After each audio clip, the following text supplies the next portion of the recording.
Hey everyone.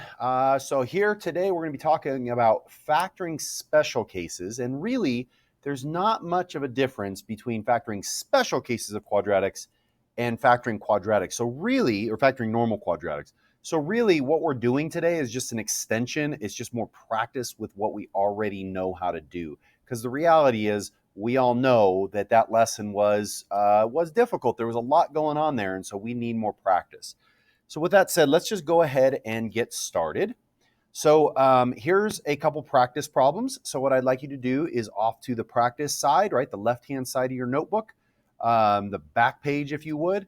Go ahead and do these problems. And then when you're stuck or when you think you have an answer, come back and push play so you can compare what you did to what I did, and see if you're right, okay? So number one, we have 6x squared minus 19x plus 15. And we want to factor this. So the first thing we look for always is GCFs. Do we have any GCFs here? Okay, and we don't because 19 is a prime number. Okay, so the next thing we're going to look for is our factoring by grouping or factoring the quadratic. So remember, we have to identify our A, our B, and our C. In this case, the A is 6, the B is negative 19, and the C is 15. And then when we set up our X, remember our X is A times C, A times C. So that's going to be 6 times 15, which is 90. And then our B value is what goes in the bottom. So we're looking for what multiplies to 90 and what adds to negative 19.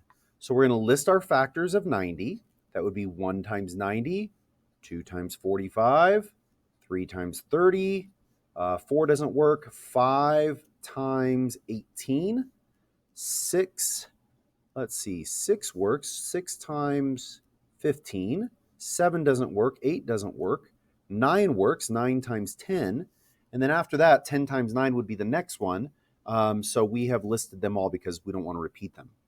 Now, out of all of these options here, which one of these options will either add or subtract to a 19? And you can see that the last one gives us 19 somehow. So we have to ask ourselves, do we add the 9 to the 10 or do we subtract the 9 from the 10 in order to get 19? Well, the answer is that we add them. Since we add them, that tells us that the two signs must be the same. And because they're adding up to a negative number, that means that they're both negative, okay? And we can double check to make sure we're right. Negative 9 times negative 10 is in fact positive 90. Then remember from here, we rewrite the trinomial by expanding it. So we say 6x squared, that stays the same. 15 stays the same at the end. And we just replace the negative 19x with the numbers that we found here. So it'll be negative 9x and then minus 10x. And so now we're trying to factor this piece, and we're going to try and do it by grouping, okay? So we did all of that work just to get these two numbers on the inside. Again, the outside numbers remain the same, 6x squared 15, 6x squared 15. We just rewrote the inside. From here, we're going to group, so we're going to look at the first two numbers, or the first two terms together, and the second two terms together. Well, factoring the 6x squared minus 9x, I know that the GCF here is 3x, and what's left over is 2x minus 3, okay? And then the GCF on this guy, now this one's going to get a little weird, so I'm going to do some work off to the side. Remember, our goal is to make sure that whatever's in our parentheses here, our parentheses need to be the same thing as what's in the first parenthesis. We don't want to just magically make that happen, but we need to make sure that what we're doing makes sense. So if I'm looking at negative 10 and positive 15, and I want to factor those, negative 10, the factors of that are going to be obviously negative 1. And then if I do my factor tree or my cake method, that would be 2 times 5, and then 5 times 1. So my factors are 2 and 5, but we had the negative 1 there because it was a negative 10. Then if I look at the 15, the factors of that are 3 and 5, and then 5 and 1. So that's going to be 3 times 5. So what do we notice is in common with these two sets of numbers? Well, we can see that the 5 is the same. We see the 5 is the same. So we would go and put that out here. Now watch what happens here when I put that 5 out there. If I put a 5 out here, well, what's left over? In the first case, if I take the 5 out, I'm left with a -2. -1 times 2 is -2. But over here, I don't want a -2. I want a +2. So I want to make this positive 2x. Okay. Now, how do I make that a positive 2x? Well, I notice that my answer, when I multiply these, needs to be -10. 5 times 2 is +10, but I need to make it a -10. So that means I either need to make the 2 a negative or the 5 a negative. I don't want to make the 2 a negative because that's already the right answer there. So I'm going to make the 5 a negative here. And now I look at the 15 and say, okay, well, 15 divided by 5 is 3. And that's exactly what I got over here. But now looking at the signs here, I need that to be a -3. So -5 times -3 is in fact positive 15. So I know I did it right there, okay? So when you're dealing with the negatives, it can be a little bit confusing, but you got to make sure that you're paying attention that these terms are in the inside are correct, and as a result of that, the signs on the outside work out to be correct as well. So from here, we take the first term, the two terms that are outside the parentheses, and we write those down in one set. So that'll be 3x minus 5. And then the two numbers that are inside, the 2x minus 3, we write those down in the other one. And so that is our factored form, okay? And again, we can check our work to make sure that this makes sense. 3x times 2x minus 3 is right here. -5 times 2x minus 3 is right there. And then I distribute, so I got 6x squared there and -9x. I got -10x here, and I've got positive 15 between those two there. Then when I combine the like terms, 6x squared, -9x minus 10x is -19x, and then plus 15. So I did it correct. Okay, so that's number one.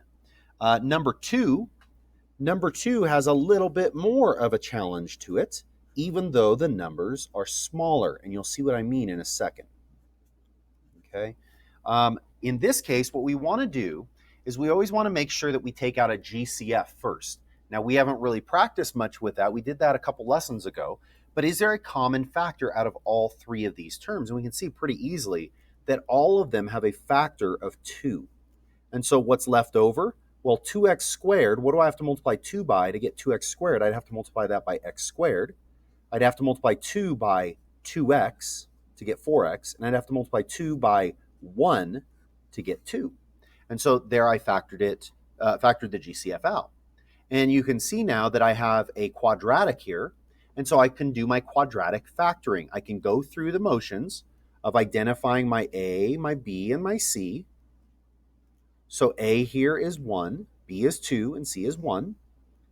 Remember, A times C goes on top. So 1 times 1 is 1. That goes on top. And the B value goes on the bottom. Then we factor the top number. That's pretty easy. Factors of 1 are 1 times 1. And we need it to add to 2. Well, since that's the only factors I have, and because this is a positive 2, that implies that both of these are positive as well, okay? So then from here, I'm going to rewrite my quadratic. I'm going to ignore the 2 for right now. I'm going to rewrite my quadratic to say x squared plus 1x plus 1x plus 1. And again, the first term stays the same. The last term stays the same. We're just replacing 2x with 1x and 1x. All right, now we group and we look for GCFs. In this first case, the GCF is just x. What's left over is x plus 1. Our GCF in the second case, you can see, is just 1, okay? And what's left over is x plus 1. So remember, when you don't have a GCF, then you can always put down 1 as your GCF. Normally, we don't want to do that, but in this case, we need to, because we need to be able to group these together. We need to have something on the outsides that we can put together into one parenthesis. And so if we just don't put the 1 there, we won't be able to see that. And so we can see that the outsides are x plus 1, and then the insides are x plus 1. And so there's our factored form, almost. You see, we don't want to forget about this 2 that we left out front. We factored out early, so we want to carry this down and put a 2 there. So our final answer could be written as 2 times x plus 1 times x plus 1. But we can take it one step further, like we would in vertex form, because these two things are the same, x plus 1 times x plus 1. We can rewrite that as x plus 1 squared, and then we'll put the 2 out front here. And so this would be a completely factored form of what we originally started with 2x squared plus 4x plus 2. We end up with 2 times x plus 1 squared. The point being is you're not going to really get anything marked off if you leave it as 2 times x plus 1 times x plus 1. But it's nice to know that quick, simple way of writing it. X plus 1 times x plus 1 is x plus 1 squared. All right. So with that said, those are 2 review problems, essentially, that we did from last lesson. And like I said, we're going to be doing a lot of practice over this lesson and a lot of factoring because this is very important stuff. Okay. All right. For the next set, well, I'm not going to do anything on my notes here. I'm just going to make some very important points. You remember that the standard form of a quadratic expression is ax squared plus bx plus c. And you probably should write this down in your notes. I'm just not going to be showing any work on my paper here. Ax squared plus bx plus c. We know that. We should feel comfortable with that right now. We've listed them here. We listed them on our previous problems. We use it when we're finding axis of symmetry. We use a, b, and c all the time, okay? But we're going to start maybe getting into problems where we don't automatically see an a, b, and a c in our equation. So in number 3, for example, number 3 is pretty straightforward. Let me minimize this. Number 3 is pretty straightforward because it's already written in standard form. We already have the x squared first, then the x, then the negative 1. So this one's easy. What's our a value? Well, our a value is 7, our b value is negative 3, and our c value is negative 1. That's simple, right? But if you look at number 4 is not written in standard form. I don't want you to identify whatever's first here is a. No, it's whatever's in front of the x squared is a. So the first thing we're going to want to do is rewrite this in standard form. Remember, the highest exponent term goes first. So it'll say negative x squared minus 9x plus 6. The a value is always the number in front, or standard form always has the x squared first, then the x, then the constant at the end. Now from here, identifying your a, b, and c, a is the number in front of x squared, so a is negative 1. B is the number in front of x, so b is negative 9. And c is the constant at the end, or it's part of the y-intercept, if you remember that. C is 6. Now, number 5 is the important one out of all of these, because you'll notice that there are only 2 terms here. We have 16x squared, and you have negative 25. So how can we identify an a, a b, and a c if we're missing one of the numbers? Well, what's important is identifying which number is missing. Remember, the a value is the number in front of the x squared, so a is 16. The b value is the number in front of the x. Well, there is no x, so we don't have a b value that's represented here. And then the c value is the number at the very end, the constant at the end. So the first thing we're going to want to do is write this in standard form. And so you'll remember standard form again is ax squared plus bx plus c. So let's put numbers, let's put coefficients in front so it makes sense. We would say 16x squared plus 0x minus 25, okay? 16x squared plus 0x minus 25. And so why did I do that? Well, because 0x is nothing. 0x's is nothing, so I don't have to technically have it there, and that's why it's written like this. But this, writing it like this, helps me identify my a, my b, and my c. So we can see that a is 16, b is 0, and c is negative 25. This is important. When you see something that looks like this, you have to recognize that the b value is 0, okay? So keep that in mind as we move on to the next set of problems, okay? So we're going to use that idea to get some practice with factoring quadratics that look a little bit different because we're missing a term, okay? So number 6 is x squared minus 49. Well, the first thing we're going to want to do is look for a GCF, and because there's no coefficient here, it's a 1. The GCF is 1, so we're not going to write that down. We want to rewrite this in standard form, so we're going to say x squared plus 0x minus 49 because 0 times x is 0. And so that would all go away. We're left with x squared minus 49. It's the same thing. Now let's identify our a, our b, and our c. So a is 1, b is 0, c is negative 49. Then we set up our x. Remember, our x is a times c goes on top. So 1 times negative 49 is negative 49. And b goes on the bottom. That's 0. And these ones should actually be pretty easy to figure out. When I factor 49, I could go about it the long way. 1 times 49, and the only other factor is 7 times 7. But these kind of problems are kind of nice because there's a 0 here. What does that imply? That implies when I add the two numbers, you have to get 0. Well, that means they must be the same number with opposite signs. How do we get 0 out? Well, we get 0 out by dealing with the 7 and the 7. So we know the numbers are 7 and 7. It's not 7 plus 7 because that's 14. It's 7 minus 7. Oops, 7 minus 7 is 0. And so as a result of that, that tells you that one of these is positive and one of them is negative. Okay? And it doesn't matter which one, by the way. So now we rewrite our quadratic. It'll say x squared plus 7x minus 7x minus 49.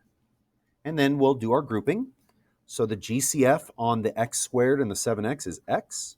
What's left over is x plus 7. Then the GCF on this guy, well, we know it's a 7. And then what's left over, remember, looking at signs, it can be a little bit confusing. We know that the inside must have an x. If it doesn't have an x, something's wrong, or we got to do more work. So let's just assume that it has an x. What does this sign out front have to be in order so that when I multiply these together, I end up with negative 7? That would have to be a negative because a negative times a positive is a negative. And then if this is negative 7, what has to be inside to get to negative 49 when I multiply? Well, negative 7 times positive 7 is in fact negative 49. Now I know I did it right because the numbers inside the parentheses are the same. So I can now group the terms that are outside the parentheses. So I get x minus 7. And then I group the terms that are inside the parentheses. And so those are x plus 7. Now, some of you might be saying, like we did on the previous problem on number 2, over here, when I had x plus 1 times x plus 1, I wrote that as x plus 1 squared. But on this problem in particular, we can't do that because it doesn't have the same exact terms. This is an x minus 7. This is an x plus 7. And so we're going to leave it like that. So that's how you factor when there is a missing b term there. Okay? All right, let's go ahead and take a look at number 7. And hopefully you have done that. And if you haven't done it and you think you have a better understanding of it now, go ahead and pause the video and do it yourself. Here we have 4x squared minus 25. And I'm just going to tell you guys, the more practice you get with this, the better you're going to be. If you're sitting here going, I don't know how to do this, this is overwhelming, this is difficult, that's when you have to step forward and do more work. You have to work harder to get it. If you run away from it, you're never going to get it. And of course, if you have any questions, if you need any help, please reach out and ask me for it so you can get the help that you need, okay? Because everybody is capable of doing this. It's just a matter of some of us just have to put more effort into it. And that's okay. There's nothing wrong with that. All right, notice that there's a missing b term, so I rewrote that as 0x. Now we can identify our a is 4, our b is 0, and our c is negative 25. Set up our x. A times c, 4 times negative 25 is negative 100. B is 0. I can go through and list all my factors of 100, but I know that the two that I'm looking for have to be the same value because they have to add up to 0. But I'm going to go ahead and list them anyways. Not that you have to if you see it right away. These are our factors. Let's see, 7, 8, 9 doesn't work. 10 works. 10 times 10. So what gives me a 0? Well, the 10 and the 10 are going to give me the 0. So 10 and 10. One has to be positive. One has to be negative. And then we'll go ahead and expand our quadratic. So this will say 4x squared plus 10x minus 10x minus 25. And then we're going to group each term. What's the GCF out of 4 and 10? Well, that would be 2.